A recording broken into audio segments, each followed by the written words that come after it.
जी को दिखाना शुरू कर दिया। जब ये जीव गुरु विमुख हो जाता है, नुग्रा कहलाता है, गुरुद्रोही कहलाता है। उन्होंने उन सिद्धियों को ऐसे ढंग से प्रयोग करना शुरू कर दिया कि किसी को दुख देना शुरू कर दिया और उल्टे काम शुरू कर दिए, जिससे वे राक्षस कहलाए। वही भक्तजन जो पहले सत्संग में आया करते थे और विमुख हो जाने से, निगुरे हो जाने से, मनमुखी हो जाने से वो फिर राक्षस की पदवी को पाए, जबकि उन्होंने ऋषि की पदवी पाना था।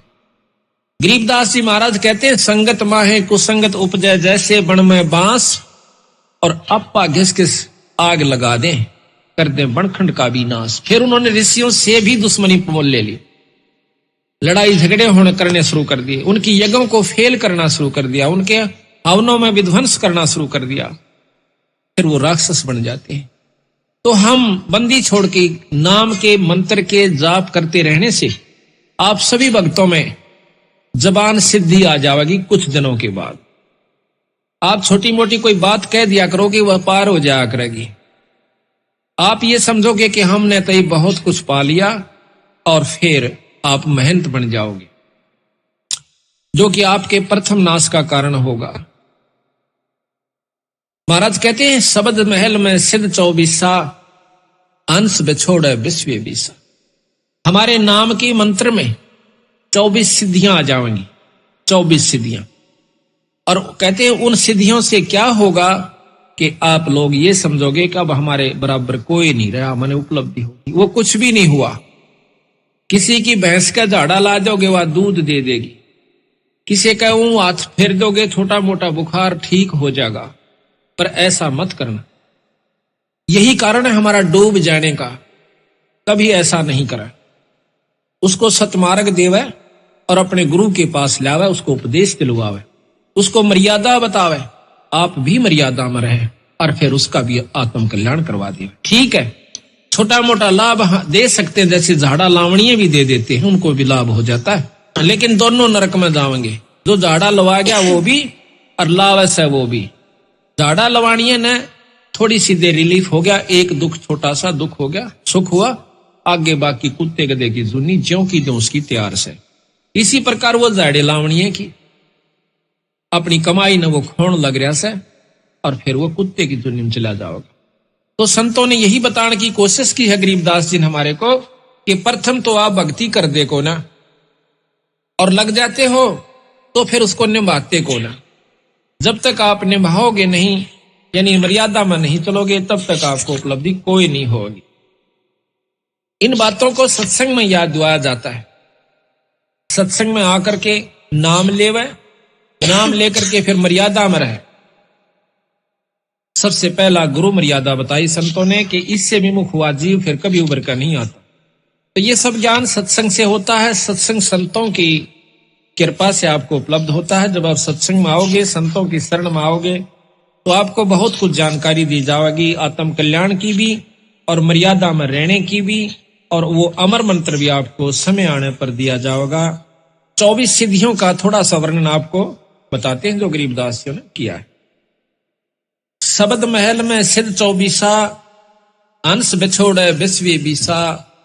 एक सिद्धि सुरदेव मिलावे, एक सिद्धि मनवृत्ति बतावे। एक सिद्धि ऐसी होती है जो जिस इष्ट की आराधना करता है, वो इष्ट सामने प्रकट हो जाता है। जैसे कुंती का प्रमाण मिलता है कि उन्हें सूर्य देव का एक मंत्र जाप किया। एक ऋषि ने उसको एक मंत्र दे दिया कि इसका जाप कर लोगे तो आपके पास सूर्य देव प्रकट हो जाएंगे, और जो उससे इच्छा व्यक्त करोगे आपकी पूरी कर दे। कहते हैं कुंती ने उस मंत्र की परीक्षार्थ कि ये सत्य है असत्य, वो मंत्र का जाप किया, सूर्य देव प्रकट हुए। पुत्र की इच्छा व्यक्त की तो कर्ण उत्पन्न हुआ। तो कहते हैं एक सिद्धि सुरदेव मिलावे। उस सुर कहते हैं देवता को, उस देवता को आप जिसकी आराधना कर रहे हो आपको उसे मिला देगा। एक सिद्धि मनवृत्ति बतावे। एक सिद्धि होती है कि आपने जो मन में सोच रखा है, वो जो महात्मा जिसने वह सिद्धि कर रखी है, वो बता देगा कि आपका ये कार्य है। आप समझो कि महात्मा के तो 40 है, पर है कुछ नहीं। संतों की दृष्टि में वो तो भांड है। अगर ये बता दिया आपके मन में क्या है तो क्या हो गया, कुछ नहीं हुआ। एक सिद्धि मनवृत्ति बतावे, एक सिद्धि हो पौन स्वरूपी, आकाश में पौन की तरह हल्का हो जाता है। एक सिद्धि होवे अनुरूपी, एक सिद्धि निस्वासर जागे, एक सिद्धि सेवक हो आ गए। एक ऐसा महात्मा बताते हैं, देखा हमने, गांव वाले कहते हैं कि वो बड़ी मां का बैठ गया, दिन सोए ना रात सोए। हमने लोग के देखा कि वो हमने सोता नहीं देखा, अब आसन पर बैठा रहा। लोग के देखा कई दिन तक कोशिश करी, 15-20 दिन, तो कहते हैं उसका फिर मंदिर बन गया, पूजा होने लगी, महात्मा के कमाल है। तो कहते हैं एक सिद्धि निस्वासर जागे, एक सिद्धि सेवक हो आ गए। जो भी आप मनोरथ पूर्ण चाहोगे वो सिद्धि आपकी पूर्ण कर देगी। एक सिद्धि ऐसी हो, एक सिद्धि सुरगापुर ध्यावे, एक सिद्धि सो जब सब गठछावे, एक सिद्धि सब सागर पीवे, एक सिद्धि जो जुग जुग जीवे। एक सिद्धि ऐसी हो जाती है जो सारे सागर को पी जाती है। कहते हैं अगस्त ऋषि ने, एक अगस्त ऋषि था, उसने 2.5 घूंट में सारे समंदर को पी लिया था। सारे समंदर को पी लिया था, फिर प्रार्थना करने पर उसको वापस छोड़ दिया।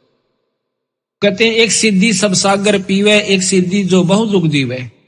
एक सिद्धि ऐसी होती है कई युगा तक जीवित रह सकता है, लेकिन महाराज के कहते हैं कि जब तक सतनाम नहीं मिलेगा तो भी वो कोई लाभ नहीं। एक सिद्धि जो बहुयुग जीवे, एक सिद्धि जो उड़े आकाशा, एक सिद्धि होती है जो आकाश में उड़ जाते हैं।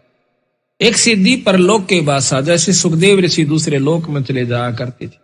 उड़ जाना कोई और सिद्धि होती है, उस लोक में परमिशन मिल जाना वह कोई और सिद्धि होती है। एक सिद्धि परलोक का बासा, एक सिद्धि कष्ट तन जारा, एक सिद्धि तन हंस नियारा।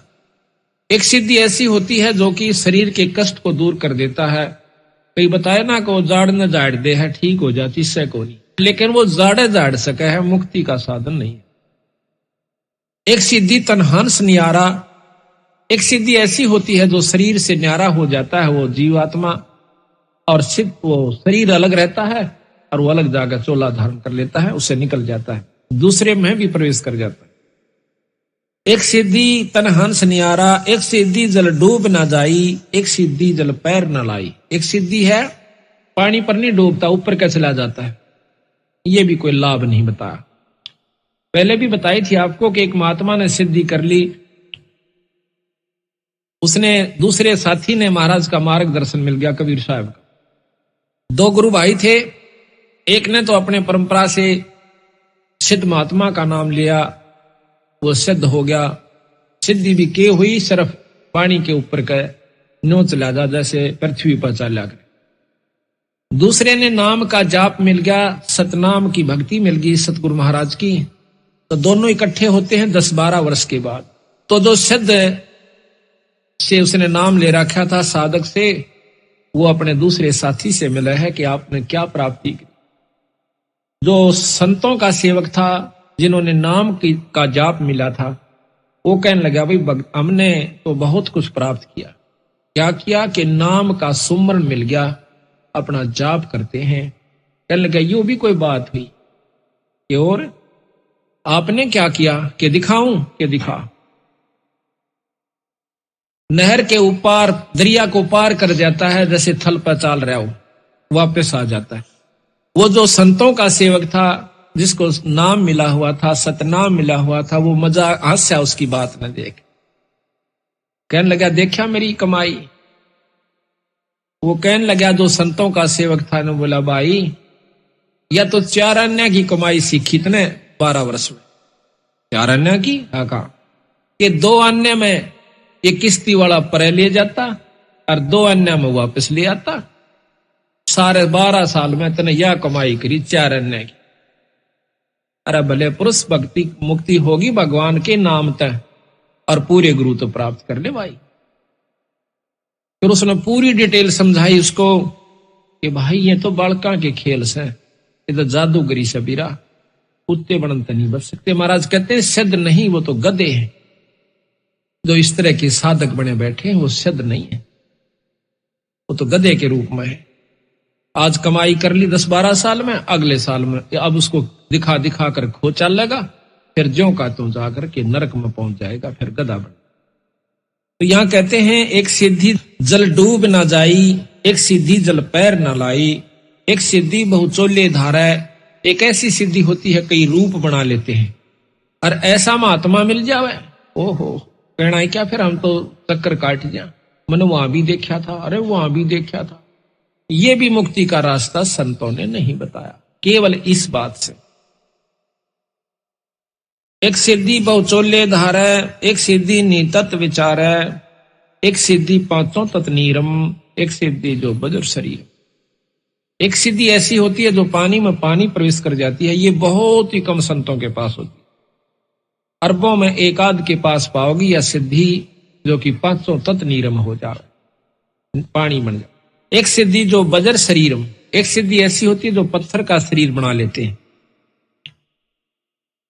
एक सिद्धि पीवे नहीं खाई, एक सिद्धि जो गुप्त छपाई, अंतर ध्यान हो जाते हैं। एक सिद्धि कुछ खाता पीता नहीं, सारा दिन मस्त रहता है। एक सिद्धि ब्रह्मांड चलावे, एक सिद्धि सब नाद मिलावे, एता खेल खिलारी खेले, सो हंसा प्रगट बेले, और 24 को ना दिल चावे, सो हंसा शब्द अतीत कहावे। इन सिद्धियों को जो नहीं चाहता वो पूर्ण भक्ति का अधिकारी हो गया, और इन्हीं के अंदर उलझ जाता है, वो जीव का जीव रह जाता है। परासिद्धि पूर्ण पटराणी, सतलोक की कहूं निशानी, सतलोक सुख सागर पाया, सतगुर भेद कबीर लिखाया, परम हंस पेखो परवाना, जन कहता दास गरीब दीवाना। और सतगुरु महाराज कहते हैं कि इतनी उपलब्धियां हमारे एक नाम के मात्र से आ जाएंगी, जबकि एक सिद्धि को प्राप्त करने के लिए एक साधक सैकड़ों वर्ष 50-50 वर्ष साधना करता रहता है।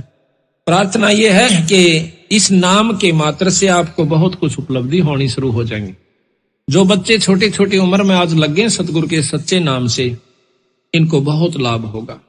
पर कभी भी अपनी इस सिद्धि का दुरुपयोग नहीं करे और ना ही इसको बर्बाद करे। ये आपकी कमाई है। मूर्ख आदमी होगा जो रुपये बगानता फिरेगा, अपने ठागे तिजोरी में धर दे, बख्तान पर काम आवे। इसी प्रकार यह कमाई है अपने नाम की, भजन की, इसको खोए नहीं, ये सतगुरु का कहना है। अब देखो, इन बातों का ज्ञान सत्संग से होता है। सत्संग में संत जनाते हैं। संत की परिभाषा को समझ लेना ही सबसे उत्तम हमारा प्रथम कर्तव्य है, और तभी हम लाभ उठा पाएंगे। हमारे मन में धारणा ये बनी हुई है कि साधु की परिभाषा जैसे कल भी बताई थी, पर थोड़ी थोड़ी एक आध बार फिर बतानी पड़ेगी, क्यों रोजाना नए हंस आते हैं। साधु की परिभाषा ये नहीं है कि लाल कपड़े ही हो जाना और कंठी माला पैर लेना, जटा और लटा रखा लेना, तन पर लंगोटी हो या वस्त्र भिन्न हो या कोई विशेष मुद्रा हो और चमटा ले रखा हो या धुनिया पर बैठे हो। ये ही केवल संत की परिभाषा नहीं होती, संत का लक्षण नहीं होते। गरीबदास महाराज जी कल बताया था आपको कि जाट थे छुड़ानी के, और हमारे कबीर साहब भी गृहस्थी थे नहीं, और लेकिन उन्होंने गृहस्थ अपना आश्रम निभाकर दिखाया। 2 बच्चों को, मुर्दों को जिंदा किया था, एक लड़की को एक लड़के को, एक लड़की को एक लड़के को। एक का नाम कमाल रखा, एक की कमाली रखा, लड़की का नाम कमाली। फिर दोनों का पालन पोषण किया, उनको नाम जाप सिखाया और भक्ति और मुक्ति के अधिकारी बनाए। और ताणी बनकर सतगुरु महाराज अपना काम चलाया करते थे। उस रेजा को बेचकर कबीर साहब परमात्मा अपने घर का गुजारा चलाया करता था, और बाकी जो बच जाता था उसको वहीं पर भंडार गरीबों में बांट दिया करते, संतों में बांट दिया करते थे। उनकी वेशभूषा कोई भिन्न नहीं थी, जैसे आप सामने देख रहे हो, धोती और कुर्ते में टोपी जो कि यूपी की वेशभूषा थी उसमें रहा करते थे। गरीबदास महाराज भी छुड़ानी के अंदर जमींदार थे। साधारण अपना जो वेशभूषा होती है धोती और कुर्ते की, उसमें रहा करते। हमारे दादा गुरुजी ये भी छावड़े के जाट थे और गोपालपुर में इसको लेना था। गोपालपुर में इनका आश्रम बना हुआ है। इन्होंने कभी लाल वस्त्र नहीं धारण किए। इससे पहले भी हमारे गरीबदास बेख में कोई लाल कपड़े नहीं पहना करता था। कबीर पंथ में भी अभी नहीं पहनते कबीर पंथ में तो, लेकिन गरीबदास पंथ में अब देखा देखी भक्त संतों ने औरों को देखा देखी लाल वस्त्र धारण करने शुरू कर दिए हैं।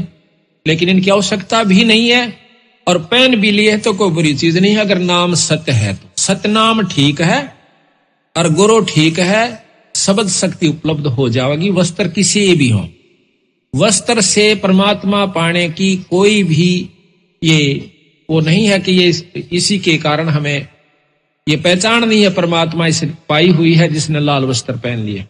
परमात्मा के पाने में सहयोग भी कुछ नहीं है लाल वस्त्रों का, किसी भी वस्त्रों का। ये तो सिर्फ शरीर प्रोटेक्शन के लिए, शरीर की रक्षा के लिए होते हैं, गर्मी और सर्दी से बचाने के लिए, और सुविधा हिसाब से बैठन उठन में सुविधा हो इसे वस्त्र पहन लीजिए। तो इसी प्रकार हमारे बंदी छोड़ भगवान ने हमें बताया है कि संत की परिभाषा क्या होती है।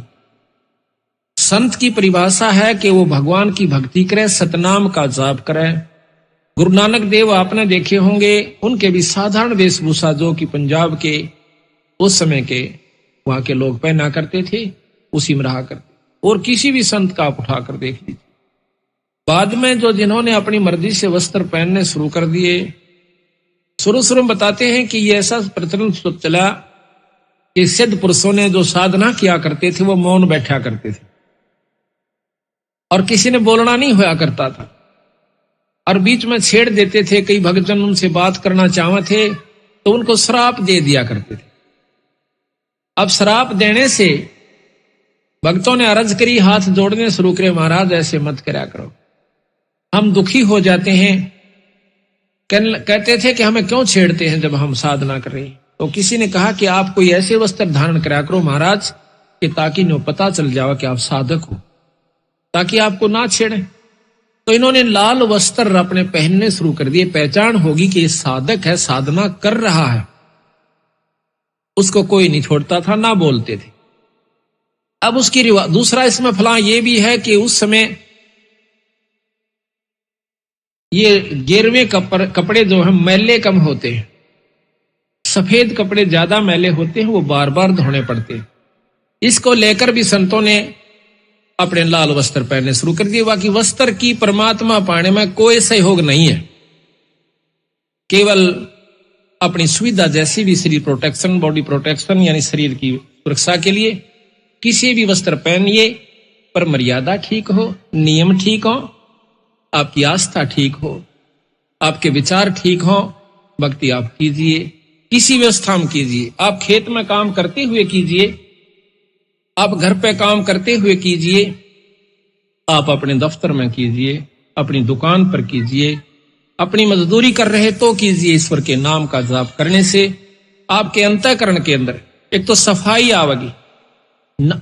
जो सेवा आप करते हो सत्संग में आकर के, इससे आपका अंतःकरण साफ होता है। कल भी आपको बताया था, लेकिन रोजाना थोड़ा थोड़ा दोहराना पड़ा है क्योंकि नए भक्त जन आते हैं। जितनी आप सेवा सत्संग में करोगे उतना ही आपको लाभ ज्यादा हो, अंतःकरण में सफाई आवेगी। और जब आपको 7वां दिन होगा, आप देख लीजिए जो यहां सेवा कर रहे हैं, और जब आप यहां से जाओगे आपकी आंखों से आंसू नहीं रुकेंगे। जिन्होंने तन मन से और सच्चे भाव से सेवा की, सब तय बस की बात नहीं होती। आपका भी कसूर नहीं, हमारे भी ऐसे हो जाता है। तो इससे सिद्ध होता है कि आपका जो अंतःकरण है वो निर्मल हो चुका है सेवा के कारण। सेवा प्रथम है हमारे अहंकार रूपी राक्षस को खत्म करने की। सत्संग में ये रिहर्सल कराई जाती है। सत्संग एक ट्रेनिंग सेंटर भी है, जो कि एक जैसे खेल के अंदर, उस खेलन का जो अंतिम समय आवश्यक है उससे पहले बहुत मेहनत करवाई जाती है खिलाड़ियों की। उनको वो नियम सिखाए जाते हैं कि ऐसे ऐसे आपने करना होगा, जबकि आपका सही तत्व बगेगा जब वो खेल शुरू होगा। तो उस समय हमारी सबसे बड़ी आंट के बनेगी, अहंकार हमारा सबसे बड़ा दुश्मन है, जो परमात्मा को कति पसंद नहीं, जो झुक नहीं सकता, उसमें भक्ति प्रवेश नहीं हो पाई। जितने भी आप देखोगे सरसों जब खड़ी होती है, जब वो कच्ची होती है, तो उसमें वह किसी काम की नहीं होती। उसमें वह वस्तु नहीं है जिसके लिए वो तैयार की गई है, अभी बन नहीं पाई। जब तक उसमें सरसों परिपक्व नहीं होती तो ऐसे खड़ी रहेगी। जितना उसमें कीमत बढ़ती जाओगी वह झुकना शुरू कर देगी, ऐसे लटक जाओगी कि धरती में टिक जाऊं अगर स्थान मिल जावे तो। इसी प्रकार जो परमात्मा के प्यारे हंस हैं, भक्तजन हैं, उनमें नम्रता नहीं आई और उन्होंने झुकना नहीं सीखा, तो भक्ति उनमें 70 जन्म भी नहीं की जा सकती, ना वो पार हो सकती। ये नियम है संतों का। हमारा सबसे बड़ा दुश्मन अहंकार है। कल रावण का प्रकरण दिया था कि अपने सिर को काट के भगवान शिव जी का ऊपर चढ़ा दिया 10 बार। हम इतनी भक्ति कभी भी नहीं कर सकते, लेकिन उसमें कमजोरी यही रही कि उसने नमस्कार करना नहीं सीखा। अभिमान चाहे भक्ति का हो जावे, चाहे पद का हो जावे, पैसे का हो जावे, ऊंचे कुल का हो जावे, दान का हो जावे, ये भी हानिकारक ही रहेगा। सर्वस दान देक और अपने मुंह तक न्यू नहीं कह कि मैंने दान कर दिया, वो भी आपको नुकसान देगा। ना कीजिए, लेकिन करके ये मत कह दीजिए कि मैंने बहुत ये जितना दे दिया। हम कुछ नहीं कर सकते। सेवा करके भी अभिमान हो सकता है कि मैंने दिन रात सेवा करी। जीव कुछ नहीं कर सकता जब तक ईश्वरीय रजा उसके ऊपर, गुरु कृपा नहीं होती और उसके पिछले संस्कार प्रभावी नहीं होते। पिछले पुण्य कर्म उस पर दबाव देते हैं। जैसे माड़े कर्म का जीव कुसंगत में जाकर बैठेगा, चाहे 100 जने बरज लो उसको, वहीं पर जाएगा। अच्छे संस्कार का जीव, अच्छे संस्कार की हंस आत्मा, वो पुण्य कर्मी इंसानों के पास, भक्तों के पास जाएगी, वो सत्संग में आवेगा। आज आप देख रहे हो कि यहां पर अगर नाचने और गाने का रागनी कंपटीशन का प्रोग्राम होता तो 50-60 हजार व्यक्ति सहमत आ जाते बिना बुलाए। और हम कम से कम भी 20 महीना से पहले पत्र डाल रहे हैं, इश्तिहार लगा रहे हैं, हाथ जोड़ जोड़ कर निमंत्रण दे रहे हैं कि 2 घड़ी जरूर आना, 1 दिन का समय मिले अवश्य आना, तो नहीं आ पा रहे। यही कारण है कि सकल पदार्थ हैं जग माही, पर भाग बिना नर पावत। और जिनके 16 दिन हैं, जिनके शुभ कर्म ज्यादा प्रभावी हैं, वो कई सैकड़ों किलोमीटरों से चलकर आज भगवान के दरबार में आए।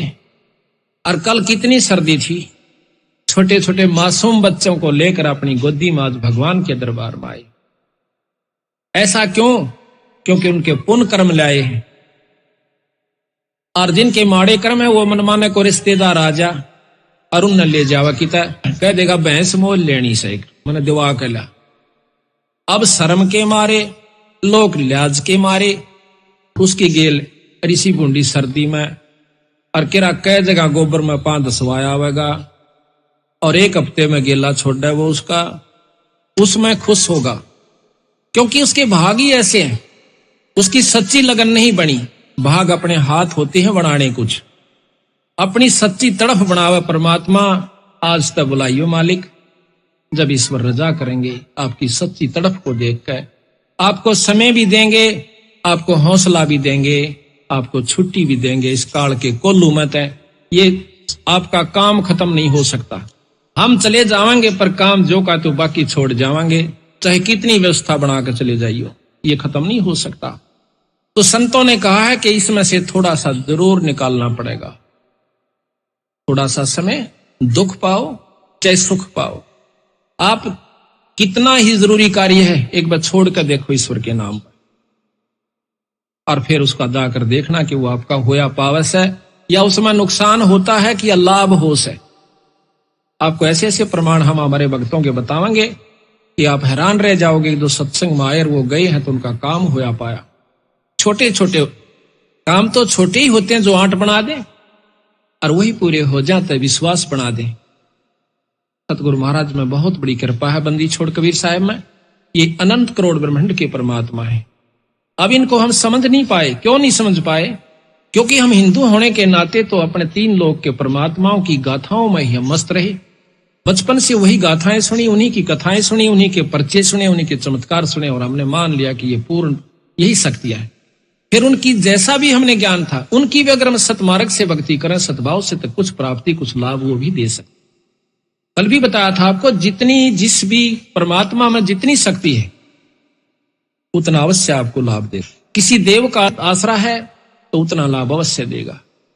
तीन लोक की परम शक्ति ब्रह्मा विष्णु महेश आदरणीय और पूजनीय शक्तियां हैं। इनकी भी साधना अगर आप विधि और नियम से करते हो तो ये भी आपको उतना अवश्य लाभ देंगे। लेकिन ब्रह्म से ऊपर एक पारब्रह्म शक्ति बताई। अब इन बातों का ऊपर बहुत विचार करना होगा, जब जाकर के हम इस बात को पकड़ पाएंगे कि ब्रह्म से ऊपर एक पारब्रह्म शक्ति होती है। क्योंकि ब्रह्म, अगर परब्रह्म कोई ऐसा शब्द आया है तो शक्ति दोष है। आखिर में विद्वान लोग कहते हैं कि परमात्मा एक है, दो नहीं है। परमात्मा एक है। परमात्मा की परिभाषा भी भिन्न है। परम कहते हैं श्रेष्ठ आत्मा, उत्तम आत्मा। परमात्मा विष्णु जी भी हैं, परमात्मा शंकर जी भी हैं, परमात्मा विष्णु भगवान भी हैं, ब्रह्मा जी भी। परमात्मा देवी अष्टंगी माई भी है और परमात्मा निरंजन ब्रह्म भी है, ज्योत निरंजन जिसे कहते हैं। पर इनसे परमात्मा एक परब्रह्म शक्ति है। परब्रह्म से ऊपर एक पूर्ण ब्रह्म परमात्मा है। परमेश्वर शब्द को आप ले लीजिए, ईश नाम मालिक का होता है, ईश बहुत है। उसके बाद ईश्वर, उस ईश से भी श्रेष्ठ शक्ति, वर श्रेष्ठ को भी कहते हैं, वर पति को भी कहते हैं। उस परमात्मा यानी ईष्ट भगवान का भी, ईश का भी ईश ईश्वर हुआ। फिर परमेश्वर यानी उस ईश्वर से भी एक परम शक्ति है जिसको परम ईश्वर कहा। जब परम शब्द लगा है ईश्वर के साथ तो उससे बड़ी शक्ति है, उससे भिन्न शक्ति है। अब दादा और परदादा, दादा से ऊपर उसका पिता जो है परदादा कहलाता है। तो जब पूर्ण ब्रह्म आया है तो ब्रह्म इनकम्प्लीट ब्रह्म भी है, अधूरा ब्रह्म भी है कोई। ये जीव भी ब्रह्म है पर यह पूर्ण ब्रह्म नहीं। ब्रह्मा विष्णु महेश भी ब्रह्म है परंतु पूर्ण ब्रह्म नहीं है। ज्योत निरंजन भी ब्रह्म है पर यह पूर्ण ब्रह्म नहीं, पर हमसे उत्तिष्ठ है, जीव से उत्तम शक्ति के ब्रह्म है। इनसे ऊपर कबीर साहब ने, गरीबदास जी ने बताया कि एक पूर्ण ब्रह्म शक्ति, परब्रह्म से ऊपर एक पूर्ण ब्रह्म शक्ति और है। तो उस पूर्ण ब्रह्म शक्ति को लेकर के हम चलते हैं। उस पूर्ण ब्रह्म भगवान का, सतपुरुष का, जो कि सतलोक में रहता है, उसका हम जाप करते हैं। उसके पाने की विधि भिन्न है। दूसरे साधन जो हम देखते हैं, कोई तप करता है, कोई जप करता है, भिन्न नामों का। सब कहते हैं परमात्मा एक है, परमात्मा का नाम भी एक ही है। बाकी उसके जो विशेषण शब्द और चीज होती है, पर असली नाम जो उसका वो कोई और है। जैसे हम राम राम कहें, राम नाम जपण का नहीं बताया संतों ने। कोई कहता है भाई राम नाम ले ले, भगवान का नाम लिया, ले ले भाई, दुखी बहुत से। अब जैसे कोई कहे दवाई ले ले, आप बीमार हो, तो वो दवाई ले ले भाई, दवाई ले ले भाई, दवाई दवाई भाई। हम राम राम कहें, राम राम भाई, राम राम भाई, कि राम ही राम है, बाकी कुछ नहीं है। भाव ये होता राम कहने का। इलाज जैसे दवाई से होगा भाई, दवाई ले ले भाई। जब हम डॉक्टर के पास जाते हैं, वह दवाई कहेगा दवाई दे दो जी, कहेगी दवाई दो।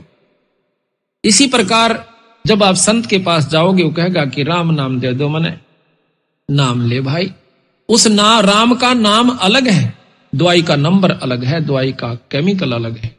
इसी प्रकार जिस भी इष्ट का वो उपासक, इसी प्रकार तन और मन से आश्रित होकर उस बताए गए गुरु के वचन पर डटकर आप उसकी साधना करते हो, तो आप भगवान शिव की प्राप्ति कर सकते हो। दर्शन हो जाना कोई बड़ी बात नहीं होती।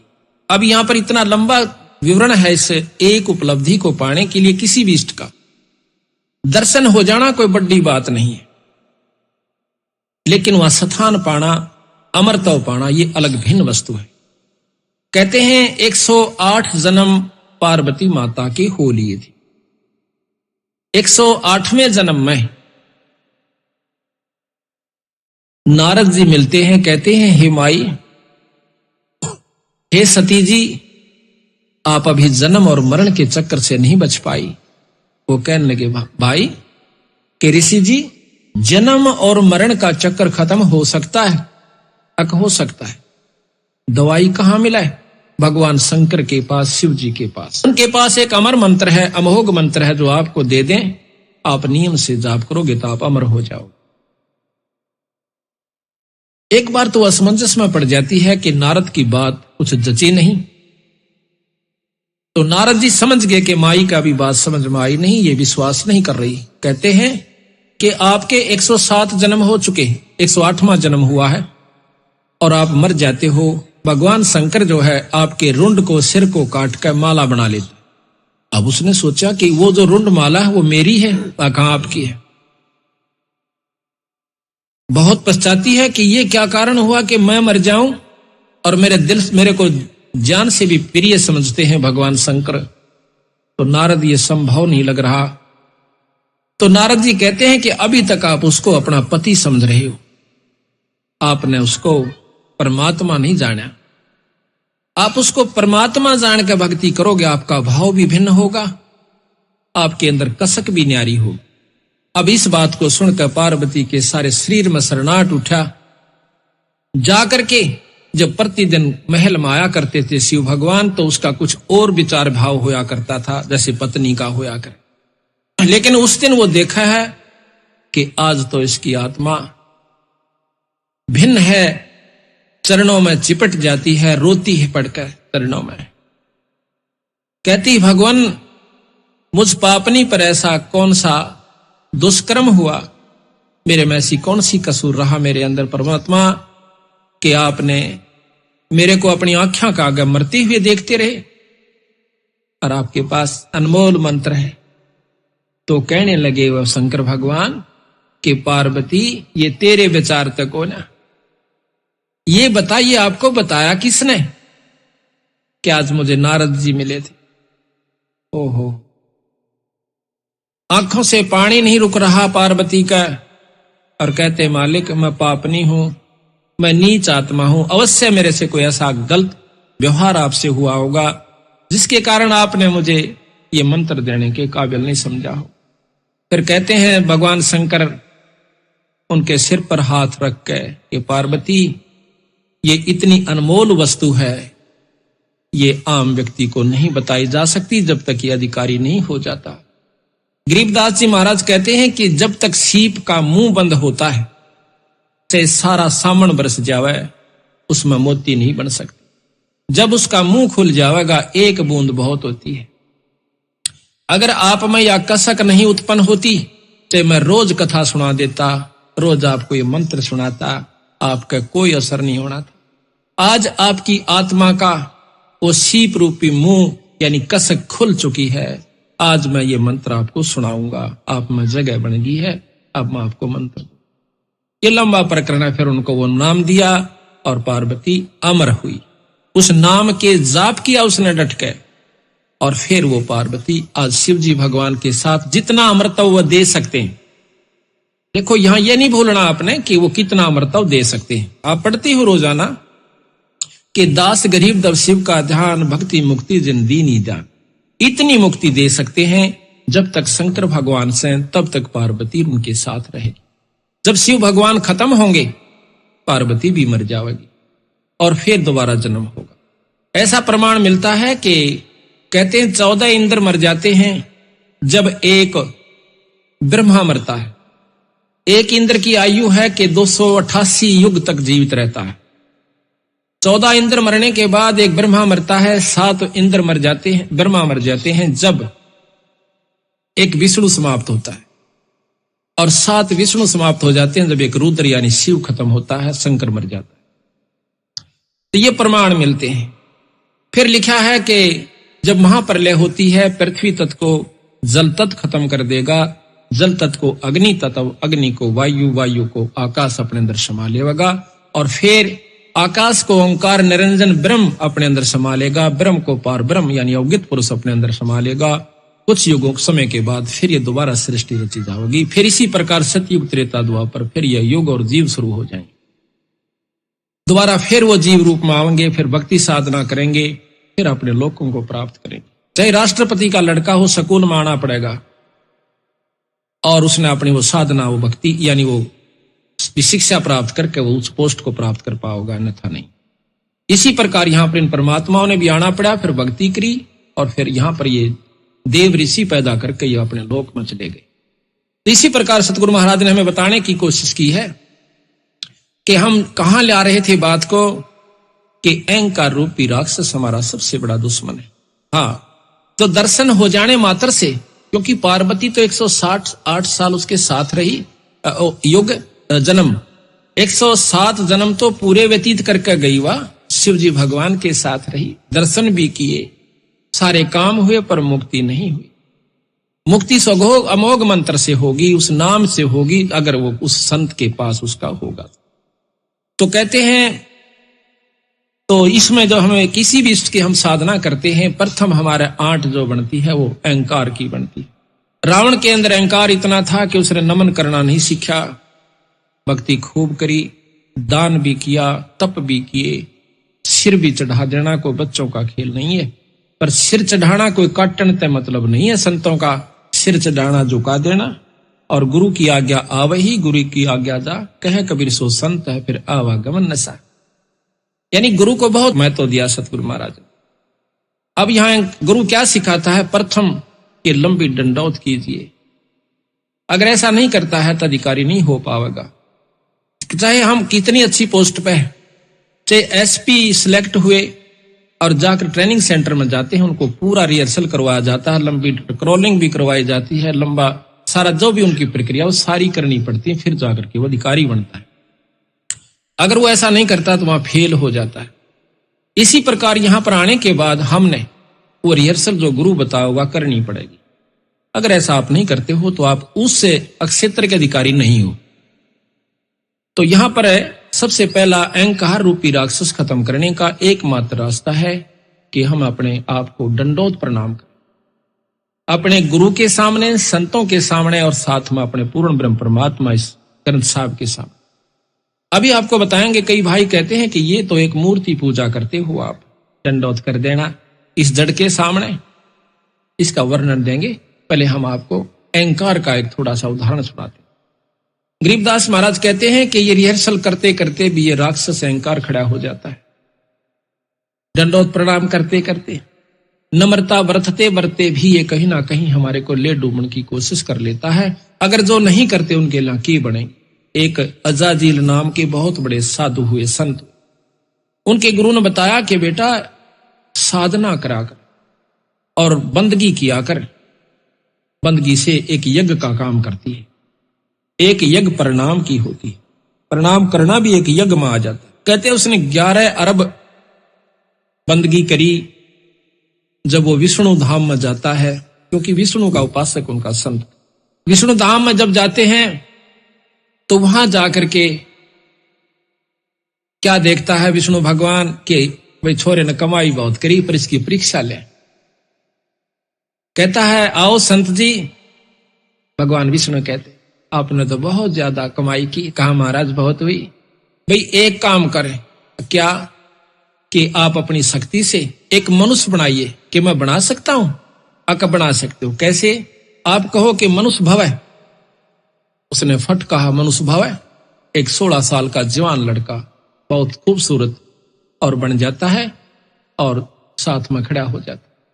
कहता अजाजील तेरा परम साधन है कि आप इसको नमस्कार कीजिए। अब अजाजील हैरान हो जासे कि इसको मैं दंडौत करूं, ये तो मेरा पैदा किया हुआ से, ये तो मेरा पुत्र हुआ, मैं नहीं करूंगा। अब विष्णु भगवान ने सोचा या इसकी करी कराई कमाई खत्म होने लग रही से बेचारे की। कहने लगा बेटा नमस्कार करना चाहिए। बहुत उदाहरण दिए। कहते हैं कि मेरे भृगु ने लात मारी थी, मेरा के बिगड़ गया रहा। नम्रता नहीं खोनी चाहिए, संत ने संतता नहीं छोड़नी चाहिए। क्या तेरी कमजोरी से अजाजील? अब कुछ भी को महाराज, ये भाषण में बहुत सुन रहा, ये प्रवचन मैंने गणे सुन रहा।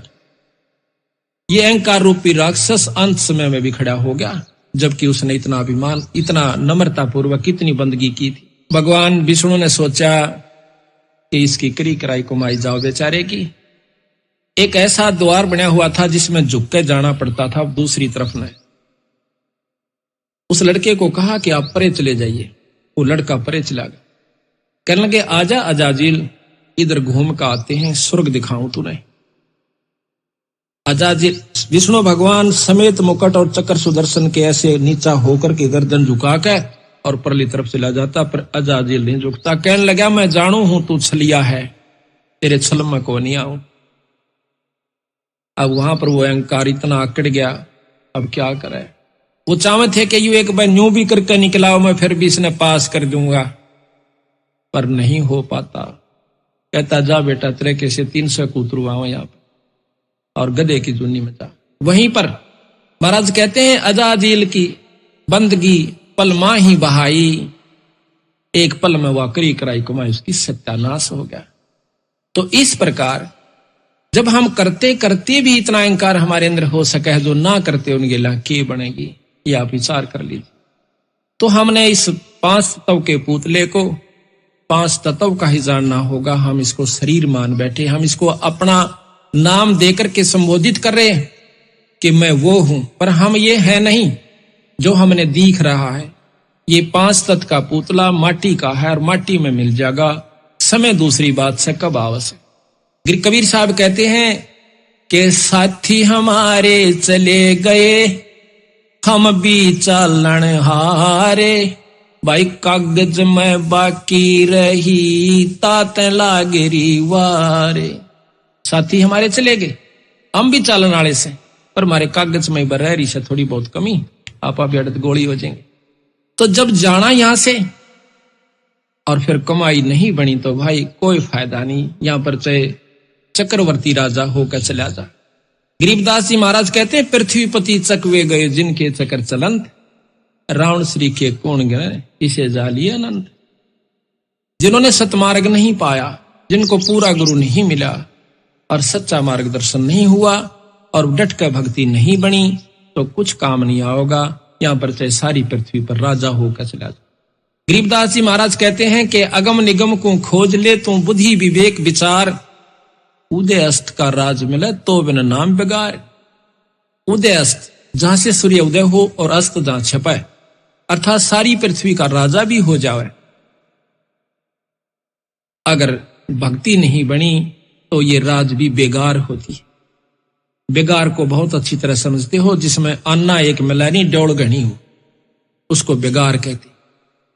तो इसी प्रकार संत आकर के हमें बार बार समझाने की कोशिश कर।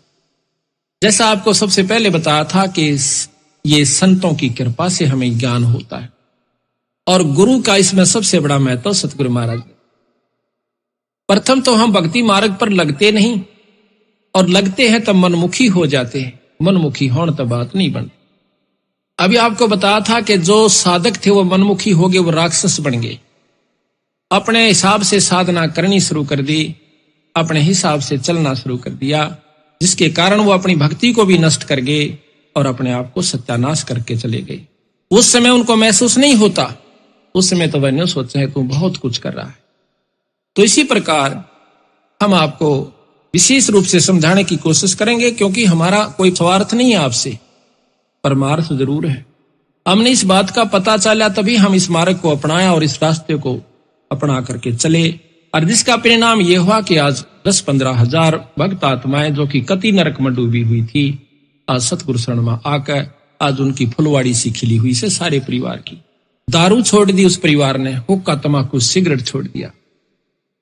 जिनके माता पिताजी आकर के दारू पी के आया करते थे और बच्चे कूड़ा में लुक जाया करते थे, उसकी मां ने कुट्या करता था, बच्चे आगा जंग उनका बिराना कित थप्पड़ मार दिया करता, होठ सूज जाया करता।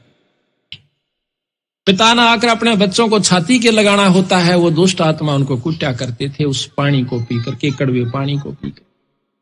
आज उस परिवार में वो बच्चे इतने सुखी और प्रफुल्लित हैं। आज ये देख रहे हो छोटे छोटे बच्चे, ये तो टेलीविजन आगे भी नहीं बैठ सकते इतनी सावधानी से जितने के आज यहां बैठे हुए। क्यों बैठे हुए हैं कि इनके पिछले संस्कार बहुत ही अच्छे हैं, जो कि ये सत्संग में आकर के इतनी सावधानी से सुनते हैं। हमने यहां रोहतक में सत्संग किया 6-6 घंटे, ये छोटे छोटे बालक में बैठे रहा करते थे, एक मिनट भी ये उठ करके कहीं नहीं जाया करते थे। इनसे पता चला कि पिछले ऋषि हैं, ये पिछले संत हैं, जो कि ना कि यहाँ गाना है, ना कोई बजाना है, ना कोई टेलीविजन या कोई रिक्रिएशन का ऐसा साधन है जिससे कि आकर्षित होकर बैठे, पर इनकी आत्मा में वो कसक है, पिछला जो जन्म का संस्कार है वो प्रभावी है, जिसके कारण ये आज यहाँ पर बैठ करके और बड़े आदर से सुनते रहते हैं, बड़े ध्यान से सुनते। महाराज भी कहते हैं कि कबीर कमाई अपनी कभू ना निष्फल जा, सात समुद्राड्य मिलेगा हुआ। ये पिछले जन्मों से भक्तात्मा भजन करती हुई आ रही है। जिसने आज 60 साल का हो लिया रीबता, इन्हों सोची भी नहीं है कि भक्ति करया करें, उसने अभी तक भक्ति रूपी नाम रूपी बीज बोया भी नहीं सै। इसी युग में भी चौथा युग में आ चुके हैं, और जिन्हों के बचपन में नाम मिला है इन भक्तात्माओं के, इन बच्चों को, तो इनके पिछले युगा युग के संस्कार, युगा युगा की भक्ति भी जिन्होंने बो रखा है, और इनका सफल करके चले जाओ। अब हमने ये सोच रखा है कि नाम का जाप भक्ति केवल वो लोग करते हैं जो घर छोड़ कर चले जाएं या कति अखंड ब्रह्मचारी रहे। दरो ने 5.5 साल के नाम लेकर के 5 साल के 5.5 साल में ईश्वर प्राप्ति की थी। वो सतयुग का समय था, आत्मा साफ होया करती थी, इतना दूषित वातावरण नहीं था, और पूरा नाम सतनाम मिले पाछा यो जीव घड़ियाण का काम नहीं से रोया, और परमात्मा को उस नाम का जाप 6 महीना में परमात्मा प्राप्ति हुई। उसके बाद शादी कराई, शादी करा करके उसने 36,000 वर्ष राज किया। फिर प्रहलाद का प्रमाण मिलता है कि 10 साल की उम्र में उसने परमात्मा प्राप्ति की, नरसिंह रूप में उसको दर्शन दिए, ईश्वर प्राप्ति हुई। कि मांग बाई के मांग, क्या मांगू सतगुरु आपके सामने, हे परमात्मा आप सर्वज्ञ हो, सर्व जानने वाले। तो कहते हैं फिर धरु प्रहलाद ने भी अपना ब्याह करवाया और भक्ति करके अपने इष्ट प्राप्ति की और राज किया। प्रहलाद का पोता राजा बलि था, प्रहलाद का लड़का बैलोचन हुआ, और पोता राजा बलि था जिसने बहुत अच्छा यज्ञ किए, जिसमें भगवान ने भी आकर के उनसे सामने प्रकट होकर के दान लेना पड़ा। तो इस प्रकार परमात्मा की भक्ति वही जन कर सकते हैं जो कि पीछे करते आ रहे। गरीब भक्ति बंदगी दीजिए जोगन जोगन जगदीश, और मैं लखूं अलेख को अदर मुकट धर से, गृह बे लोक अलोक चाऊं नहीं, इच्छा नहीं अचूक, अदली आद कबीर के चरण कमल की भूखे। कहते हैं मैंने तो बंदी छोड़ के अपने परमात्मा सतपुरुष कबीर साहिब की चरणा की भूख से। ग्रीब अवगत कहो अदली कहो, अदली अविगत एक, भक्ति हेत हितकार करे चोले धरे अनेक। ग्रीब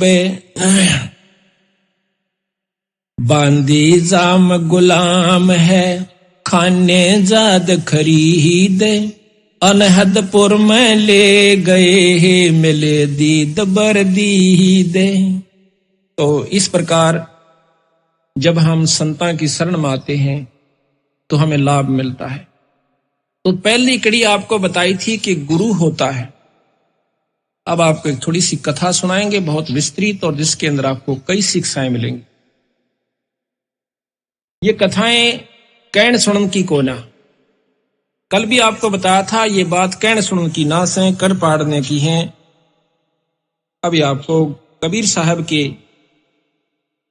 कबीर सागर, जो कि बहुत बड़ा ग्रंथ है, उसमें आपको सुनाएंगे और दिखाएंगे। वीर सिंह बघेला नाम का एक काशी का नवाब था। उसने अपने घर पर सत्संग करवा रखा था। तो सत्संग में भक्त जन संत जन आए हुए थे। तो उन संतों ने आकर अपनी साधना यानी भक्ति भजन शुरू किया। बंदी छोड़ कबीर साहब भी वहां पर जा बैठे। उन्हीं सत्संगी यानी भक्त जनों के अंदर तो आप अपना जिसने जितना ज्ञान था प्रवचन कर रहे थे। कबीर साहब का असली उद्देश्य यही था कि भी हम सतमार्ग दर्शन करें। जब तक इस जीव को सतमार्ग दर्शन नहीं होगा, यू भक्ति भी कर जाएगा लेकिन वो वस्तु प्राप्त नहीं कर सकता जिसके लिए मनुष्य शरीर प्राप्त हुआ है। पहले तो आपको मौखिक सुनाता हूं, फिर इसमें मोटे मोटे आपको उदाहरण सुनाऊंगा। तो वहां पर नामदेव जी और भी कई संत आए हुए थे। तो कबीर साहब उनके बीच में जाकर बैठ जाता है। कोई आप अपनी साधना विशेष बता रहे थे, कोई राम का जाप, कोई कृष्ण का जाप, कोई निर्गुण परमात्मा की भक्ति जैसे भी उन्हें ज्ञान था वो बता रहे थे। कबीर साहब को कहने लगे कि आप भी सुनाओ भगत जी। बंदी छोड़ तो एक साधारण से भेष में, जैसा भी यूपी का वेशभूषा थी उसमें बैठे। वो कहने लगा भाई की सुनाऊं, आप तो महान विद्वान सो, मैं क्या सुना सकता हूं आपको। अगर नहीं कुछ तो जरूर सुनाओ, आप आए हो, आप विद्वान लगते हो। अगर नहीं विद्वान नहीं, मैं तो अनपढ़ हूं। कोई बात नहीं, अनपढ़ भी तो परमात्मा के साधक हो। तो सतगुरु महाराज फिर सुनाना शुरू करते हैं। जैसा कि मैंने अभी आपको बताया था कि राम कृष्ण तीन लोक के परमात्मा है। ब्रह्म पुराण आप पढ़िए, ब्रह्म पुराण के अंदर ब्रह्मा पुराण में लिखा है कि भगवान ब्रह्मा प्रजापिता से ये सारी सृष्टि उत्पन्न हुई। शिव और विष्णु भगवान इन्हीं की उत्पत्ति। तो शिव पुराण में आप देखिएगा कि शिव जी से ये दोनों देवता उत्पन्न हुए, ब्रह्मा और विष्णु जी। विष्णु पुराण में आप देखिए कि ब्रह्मा और शिव की उत्पत्ति विष्णु भगवान ने ही की। तो उन्होंने कहा कबीर साहब ने कि इनमें से कौन सी को सत्य माने, आप बताइए। तो वो कहने लगे आप वाद विवाद करने आए हो या कोई मार्गदर्शन कर रही हो। सतगुरु महाराज कहते हैं अगर आप इसको वाद विवाद कहते हो तो हम चुप हो जाते हैं। अगर नहीं आप बताओ। उन्होंने बताया कि एक पूर्ण ब्रह्म परमात्मा सतपुरुष सतलोक में रहता है। ये सब ब्रह्मांड खत्म हो जाएंगे, 21 ब्रह्मांड खत्म हो जाएंगे महाप्रलय में, उसमें सतलोक खत्म नहीं होता। सभी संत हंसने लग जाते हैं। अब सुनो इसकी बात, ये कितना शास्त्र में सुनी नहीं, कि तो आज तक हमने पढ़ी नहीं, कोई किसी मार्गदर्शक ने हमें नहीं बताई। वो कीर्तन ले आया एक दुलाहा। बंदी छोड़ने बोले भाई मैंने जो बता दी वो ठीक है, आप अपने शास्त्रों के गा रहे हो, हम अपने शास्त्र को गा रहे हैं। तो नामदेव जाकर के वीर सिंह बघेला को, जो कि अपनी छत पर बैठा हुआ दूर से आनंद ले रहा था। ये राजा लोग यहीं तक सीमित हुआ करते थे कि कोई धर्म करवाना से, धर्म करने वाले धर्म कर रहे से, अपना पाठ कर रहे से, कोई सत्संग आ रहा है वो ठाठता अपने महल में बैठे। ये कोई भजन और भक्ति और सत्संग नहीं होता, ना धर्म होता। तो नामदेव जाकर कहने लगा महाराज एक बेरानी किया रहा सिर्फ रानियों का है, इस राम कृष्ण तो बहुत छोटी शक्ति है, इनसे ऊपर एक और बड़ी शक्ति। तो राजा कहने लगा उसको यहां लाओ बुलाकर। छड़ीदार एक नौकर भेजा कि जाओ उसको बुला के लाओ, कबीर नाम है उसका। वो छड़ीदार यानी वो सेवक जाता है, कबीर साहब को कहता है कि आपको राजा याद करे। कबीर साहब कहने लगे भाई ना तो मैंने राजा की आवश्यकता, ना मैंने दान धर्म कोई उनसे उपासना, वो क्या नाम है धन उपार्जन करना। हम तो भाई 2 रोटी दाल रोटी खाने वाले से कि तो मिल जा ठीक से, अगर गरज है तो राजा यहां आ जाओ। अभी यहां पर यह नहीं समझना कि कबीर साहब ने अभिमान किया, अभिमान तोड़ने के लिए किया। राजा को जाकर छड़ीदार ने और 2 बात फालतू लगाई कि महाराज वो तो आपकी बात भी नहीं सुनता, कहता यहां आ जाए अगर उसको गरज है। राजा कहने लगा नामदेव भी चढ़ गया, देखा जी। राजा कहता है कि नामदेव वो संत है, कोई भांड होंदा ना भिखारी, राजा बुलावे और संत ना आवे। ने सोचे मेरा ना जोड़ी भर देगा, तेरी बात जाता, लेकिन उसने देखा भी नहीं हमारी तरफ। मैं चलूंगा भाई। तो अपने घोड़े हाथी सजवा कर और आता है सज दज कर। कहते हैं कबीर साहब के धर्मदास जब राजा नजदीक आया तो मैंने एक सिद्धि दिखाई, जमीन से 1.25 हाथ ऊपर अपना आसन कर लिया। 1.25 हाथ ऊपर मैं जैसे जमीन पर नहीं हूं, 1.25 हाथ ऊपर बैठा हूं। राजा इस क्रिया को देख कर एकदम अचंभित हो जाता है, आकर के लंबी दंडौत प्रणाम कर, फिर उनसे ज्ञान पूछता है। ज्ञान पूछ करके फिर हम उसको बताया, वो बहुत प्रभावी होता है। कहता है मुझे नाम दे दीजिए। कहने लगा भाई चलो कोई बात। घर चले जाते हैं, उनको उपदेश दे दिया, सारे परिवार ने नाम लिया। नाम लेकर के जब उसने 2-4 साल हो गए अपनी भक्ति करते हुए, एक दिन फिर बंदी छोड़ जाते हैं। बहुत कुछ बातें चली तो कहने लगा महाराज मेरी भक्ति अब बहुत होगी। अगना बेटा अभी तो शुरू भी नहीं हुई है कि हैरान रह गया वीर सिंह कि महाराज 4 साल हो गया, आपने मेरे को नाम भी दे रखा, सार नाम भी दे रखा। बेटा, नाम और सार नाम कोई और चीज है, आपको सार शब्द और बताना है। वो कहने लगा, महाराज वो सार शब्द कैसा होता है कि न्यू बड़का खेल को नहीं कि यू ऐसे बताने का हो से। कहते अति अधीन दीन हो प्राणी, जाको कहिए या अकथ कहानी। एक सार नाम, पहले सतनाम होता है, फिर सार नाम होता है, फिर सार शब्द होता है। जब तक सार शब्द गुरु से नहीं मिलेगा तब तक वो जीव भी मुक्त नहीं हो सकता। इतनी लंबी प्रक्रिया इस काल से छुटवाने की सतगुरु महाराज ने बताई, और हम इसको बच्चों का खेल सकते। तो महाराज मैंने सार शब्द दे दो, इसीलिए आया। एक काम कीजिए कि क्या महाराज, आपके गांव में, आपके नगर में एक ब्राह्मणी रहती है, विधवा, और उसके पास एक धोती है, उसको ले आइए। और क्योंकि मुझे धोती, एक साफ कपड़े की आवश्यकता पड़ेगी जब मैं आपको नाम दूं। और धोती भी वो लाना जो उसने अपने आंगन में एक कपास की बाड़ी के पौधे बोए, कपास के उस बाड़ी के अंदर, और उस कपास के पौधों को गंगा जल से अपने सिर पर मटके ला के सींचा, और सींच के उनको तैयार किया। तैयार करके अपने हाथ से काट के, यानी उसको लोडा, फिर काटा, काट करके वह धोती तैयार कर रखी है। वो लाना अकाछा मारो। उन्होंने सोची को एक आध गांव ले लेगी, गणा करेगी तो पर ले आऊंगा महाराज, पर नाम सार शब्द में लगा, जब तुझे ये ले आओ। अब वो वीर सिंह बघेला अपने सर्वेंट नौकर को लेकर के 5-7 सिपाहियों को जाता है, जाके बता दिया कि महाराज आ रहे हैं। उसने आसन दे दिया, बिछा दिया, दूध का लोटा भर के लाई, महाराज दूध पी लो। कहने लगा, बहन दूध मैं जब पीऊंगा जब आप मेरी एक प्रार्थना स्वीकार कर लोगे। हुक्म करो परवरदिगार, आप तो मालिक हो प्रजा के, आपने प्रार्थना हुक्म करो कि मैं एक सार शब्द प्राप्त करना है अपने गुरु से, और वो मुझे जब मिलेगा जब मैं आपसे धोती ले जाऊं। कौन सी धोती महाराज? सैकड़ों धोतियां हैं, जो चाहो सो ले। कि वो धोती जो आपने ऐसे ऐसे तैयार की। वो कहने लगी, महाराज यह धोती मैं नहीं दे सकती आपको। क्यों? क्योंकि ये मैंने अपने इष्ट जगन्नाथ के लिए तैयार कर रखी है, और इसमें मेरा एक एक प्रेम मेरे इष्ट के नाम पर प्रो रखा, मैं नहीं दे सकती। मेरा सिर काट दे, परिवार ने खत्म कर दे, देश निकाला दे राजन, या कौन तो ये मेरे भगवान की खातिर। अब ज्ञान हो चुका था, उपदेशी था। उपदेशी ना होता तो 2 मारता, जड़ाकर काट ले जाता उसमें, पर नहीं बोला।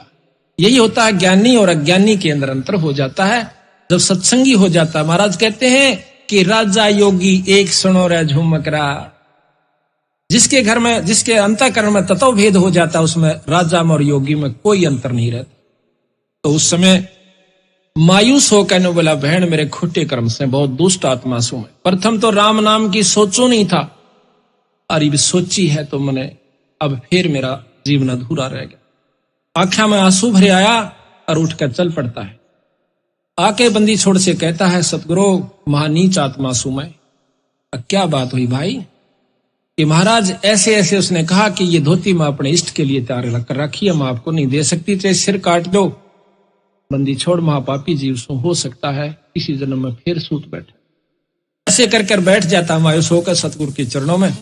बंदी छोड़ कहते हैं कि ये शर्त मैं अपनी वापस लेता हूं भाई, पर थोड़ी सी एक मदद और कर दे। क्या?